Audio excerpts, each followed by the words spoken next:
जीवाला आता समजलेलं आहे की पार्थ हा काव्यावरती प्रेम करायला लागला आहे आणि त्यामुळेच त्याने आता काव्यापासून लांब राहिलेलंच चांगलं आहे. तर लग्नानंतर होईलच प्रेम या मालिकेच्या येणाऱ्या भागात आपण पाहणार आहोत काव्या ही देशमुखांचं घर सोडून बॅग घेऊन निघून जाते आणि ती घरात कोणाला काहीच न सांगता निघून गेलेली असते.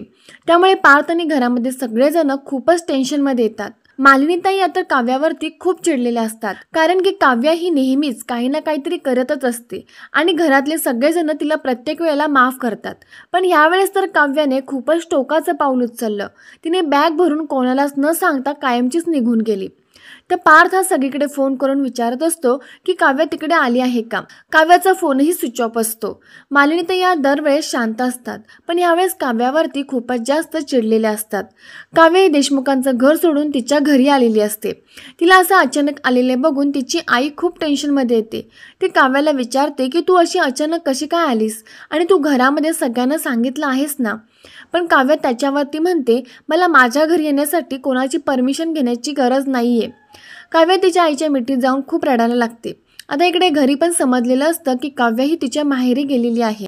मग मालिनीताई या काव्याला फोनवरती खूपच ओरडतात आणि तिला चिडून म्हणतात, काव्या तू घर सोडून निघून गेलीस, तुला एकदाही कोणालाही सांगावंसं वाटलं नाही का?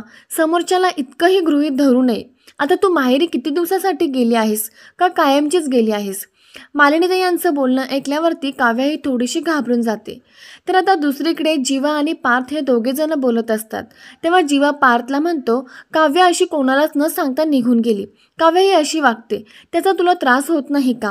तेव्हा पार्थ जीवाला म्हणतो, जेव्हा एखादी व्यक्ती आपल्याला आवडायला लागली ना की तिचा कसल्याच वागण्याचा आपल्याला त्रास होत नाही. तर आता जीवाला समजलेलं आहे की पार्थ हा काव्यावरती प्रेम करायला लागला आहे आणि त्याचमुळे तो स्वतः आता काव्यापासून जितका दूर राहील तितकंच चांगलं होईल. तर प्रेक्षकांनी या सिरियलची अशीच पुढची अपडेट बघण्यासाठी व्हिडिओला नक्की लाईक करा आणि चॅनलला सबस्क्राईब करा.